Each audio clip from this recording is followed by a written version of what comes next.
وآخرون اعترفوا بذنوبہم، اور کچھ ایسے لوگ بھی ہیں جنہوں نے اپنے گناہوں کا اعتراف کر لیا. یہ ہیں وہ ڈھیلے مسلمان. یعنی میں اپنے ساتھ کمپیئر نہیں کر رہا، حضرت ابوبکر، عمر، عثمان و علی کے مقابلے پہ ڈھیلے مسلمان، جو ان سے غلطیاں ہوتی ہیں، کمزوری ہے، وہ اپنے گناہوں کا اعتراف بھی کرتے ہیں. وہ کہتے ہیں ٹھیک ہے سی انہیں پکے مسلمان نہیں، لیکن سستی ہو جاتی ہے تو اعتراف کرتے ہیں. خلطوا عملا صالحا وآخر سیئا، اور انہوں نے اچھے اور برے اعمال ملا دیے میں، یعنی غلط کام بھی ان سے کبھی کبھار ہو جاتے ہیں، ڈنڈی بھی مار جاتے ہیں بیچ میں، اور اچھے اعمال بھی کرتے ہیں.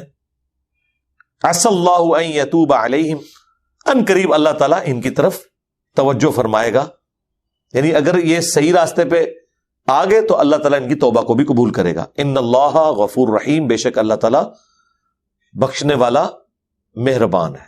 یہ وہ تیسری کیٹیگری ہے، یہی وہ تیسری کیٹیگری ہے جس میں ہم ان لوگوں کو سمجھتے ہیں کہ جن لوگوں نے حضرت علی رضی اللہ تعالیٰ عنہ کے خلاف جنگ صفین میں جو لوگ شامل ہوئے، تو ایسے بہت تھوڑے لوگ تھے، صحابہ میں سے تو اکا دکا لوگ تھے، زیادہ تر تو اہل شام ہی تھے وہ، لیکن بہرحال صحابی ہیں وہ، لیکن ان کا سٹیٹس وہ والا نہیں ہے جو اوپر سابقون الاولون کا ذکر ہوا. باقی کسی کو شوق ہے تو میری وہ ویڈیو دیکھ لے، رپلائی ٹو علامہ بندیالوی آن صحابہ کرام ان قرآن. تو میں نے اس کو کہا تھا کہ تو نے اگر قرآن پڑھا ہوتا نا تو تجھے اتنا ایک ٹکڑا ہی مل رہا ہے. کلم وعد اللہ الحسنى سورۃ الحدید سے قرآن میں 3 اصحاب کیٹیگری میں آئے. وہ کلم وعد اللہ الحسنى وہی ہیں جو اس ٹیسٹ کو پاس کرتے ہیں، ورنہ تو یہ کیا قرآن سے ٹکرا رہا ہے؟ ایسا نہیں ہے.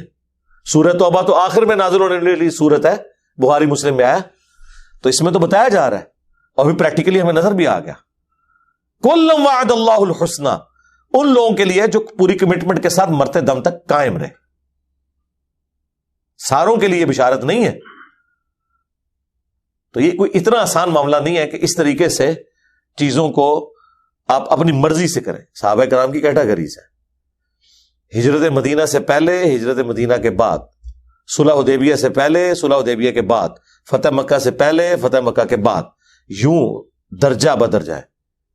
وہ سورۃ الحدید کی آیت نمبر جو 10 ہے نا، اس کے کانٹیکس میں ایک حدیث ہے مسلم شریف میں، اور پوری تفصیل آئی ہے تفسیر ابن کثیر میں مسند احمد کے حوالے سے، کہ حضرت خالد ابن ولید کو حضور نے ایک لشکر میں بھیجا، اور کچھ حصہ اس کا بخاری میں بھی موجود ہے.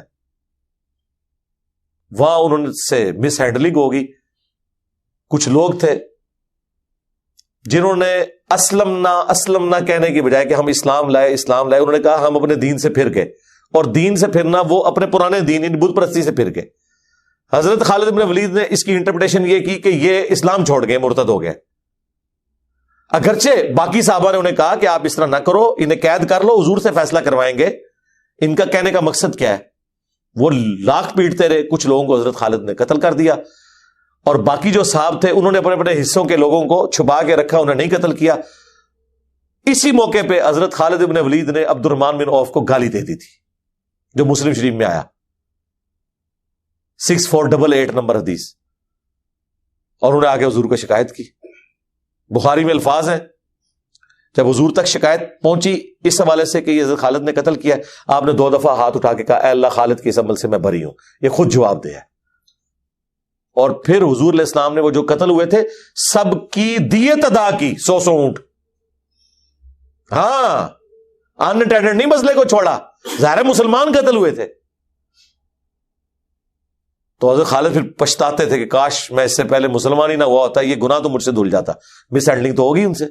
اور مسلم شریف میں اس موقع پہ جو گالیاں نکال دی تھی نا حضرت عبد الرحمن بن عوف کو، حضور کو انہوں نے آگے شکایت کی کہ یا رسول اللہ اس نے یہ کیا ہے میرے ساتھ. اب دیکھیں دوسری تو عبد الرحمن بن عوف کی للہیت دیکھیں، وہ شروع کے مسلمانوں میں سے، لیکن لشکر کا سپہ سالار حضرت خالد ہے، کیونکہ وہ جنگی مہارت رکھتے تھے. حضور نے میرٹ پہ فیصلہ کیا، سینیئرٹی کو چھوڑ دیا. اور نیچے کے لوگوں کی مہارت بھی دیکھے، کسی نے یہ نہیں کہا کہ جی میں اتنا سینئر ہوں، یہ بعد میں بندہ ہے آگے کیوں نکل گیا. یہاں پہ بھی اکیڈمی میں بھی اگر کوئی سینئر ہے یا جونیئر ہے، اس سے کوئی فرق نہیں پڑتا میرے بھائی.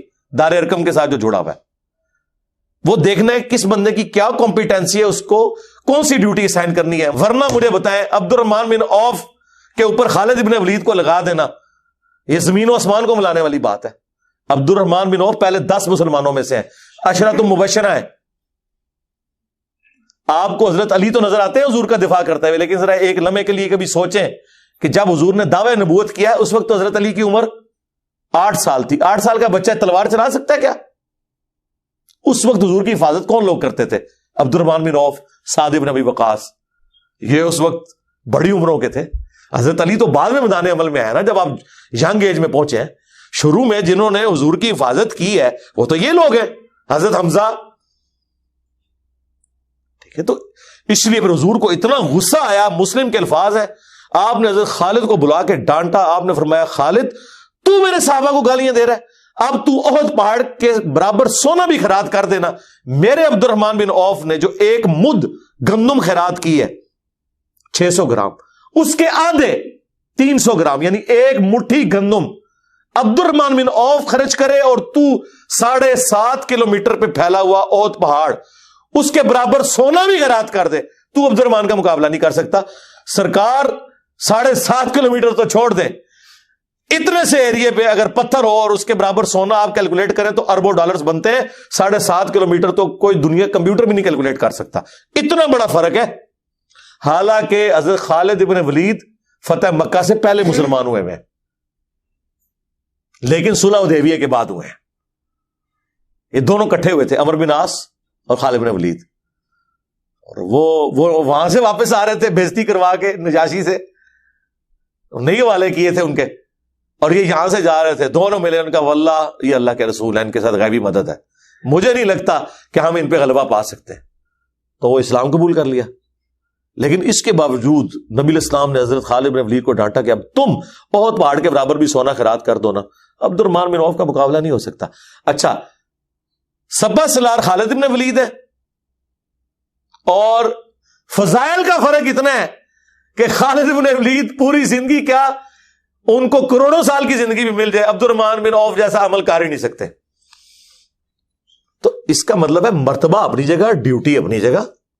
وہ تو نبی الاسلام میرٹ کے اوپر, اور یہی پھر میرٹ حضرت ابو بکر نے کیا. حضرت عمر نے مخالفت کی ہے کہ آپ جو ہے وہ سعد بن ابی وقاص, ابو عبیدہ بن جرح کے اوپر خالد بن ولید کو لگا رہے ہیں یرموک میں. ان کا ہاں خالد ہی ہوگا, کو ابو عبیدہ تو امین الامت. انہوں نے کہا ٹھیک ہے, جب فتح ہو جائے گی پھر گورنر اسی کو لگاؤں گا, لیکن جنگ میں خالد جیسا تیز بندہ کوئی نہیں ہے. خیر وہ پھر حضرت بکر فوت ہوئے تو حضرت عمر نے پہلا خاتی یہ لکھا کہ خالد عہدے سے معزول. خیر اس میں بھی حکمت تھی, حضرت عمر کا جو ڈیسیژن تھا اس نے پے کیا ہے.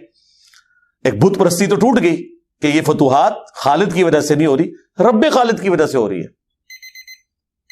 تو حضرت عمر کا ڈیسیژن جو ہے اس کی ایک وہ والا اسپیکٹ بھی ہے سوچنے والا. بہرحال نبی الاسلام نے عبد الرحمن بن عوف کی فیور میں حضرت خالد کو اتنے سخت الفاظ کے. اب مجھے بتائیں, یہ تو کمپیریزن ہو رہا ہے خالد بن ولید اور عبد الرحمن بن عوف کا, جو کہ فتح مکہ سے پہلے مسلمان ہوئے ہیں خالد بن ولید. اب جو لوگ فتح مکہ پہ طلقاء ہیں, معافی مانگ کے مسلمان ہوئے ہیں, ان کا حضرت علی یا عمار ابن یاسر کے ساتھ تو کوئی کمپیریزن ہی نہیں بنتا. وہاں تو کئی اور بات چاہیے. ٹھیک ہے, زمین و آسمان کا فرق ہے. اس حوالے سے پھر ہم نے موقف رکھا تھا کہ یار اللہ کے بندو, اصحاب جمل جو ہیں وہ 24 کیرٹ سونا ہے, وہ سابقون الاولون ہیں, حضرت طلحہ, زبیر, سیدہ عائشہ علیہ السلام اجمعین. اسی لیے اللہ نے ان کو مرنے سے پہلے توبہ بھی نصیب کی ہے. حضرت طلحہ بھی توبہ کر کے فوت ہوئے, حضرت زبیر بھی معافی مانگ کے فوت ہوئے, حضرت عائشہ تو پوری زندگی روتی تھی. لیکن جو اصحاب صفین ہیں ان کا معاملہ تو, ان میں تو کوئی بھی سابقون الاولون میں سے نہیں ہے. بہرحال ایک تلخ پہلو ہے اس پہ, جنگ جمل صفین نہروان کے اوپر میری تفصیلی ویڈیوز ریکارڈڈ ہیں, آپ ان کو دیکھ سکتے ہیں. میرا خیال ہے انہی آیات کے اوپر ہم اسے کنکلوڈ کرتے ہیں. یہ 3 آیات متقاضی تھیں کہ میں تفصیلی اس کے اوپر بولوں. ان کو اس طرح چیپلی ہم چھوڑ نہیں سکتے تھے, ان کے اوپر تفصیلی گفتگو تھی. باقی کئی ایک ویڈیوز اس کے اوپر گواہ ہے کہ یہ جو پورا مقدمہ ہے یہ قرآن سے ثابت ہوتا ہے. لہذا یہ کہنا کہ نعوذ باللہ بخاری مسلم میں جو حدیثیں ہیں وہ فراڈ ہے, نہیں, وہ قرآن کی سپورٹ میں ہے, قرآن بتا رہا ہے.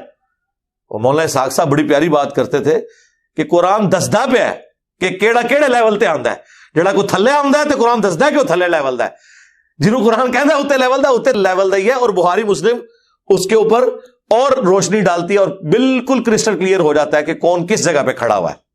ٹھیک ہے، تفصیلی ویڈیوز میری ریکارڈ ہے، آپ دیکھ سکتے ہیں جنگ جمل صفین نہروان کے حوالے سے بھی اور باقی تفصیلات کے حوالے سے بھی. اللہ تعالیٰ سے دعا ہے جو میں نے حق بات کی اللہ تعالیٰ ہمارے دلوں میں راسخ فرمائے. اگر جذبات میں میرے منہ سے غلط بات نکل گئی تو اللہ تعالیٰ ہمارے دلوں سے معاف کر دے، ہمیں کتاب و سنت کی تعلیمات پر عمل کر کے دوسرے بھائیوں تک پہنچانے کی توفیق عطا فرمائے. سبحانک اللہم و بحمدک اشہد ان لا الہ الا انت استغفرک و اتوب الیک وما علینا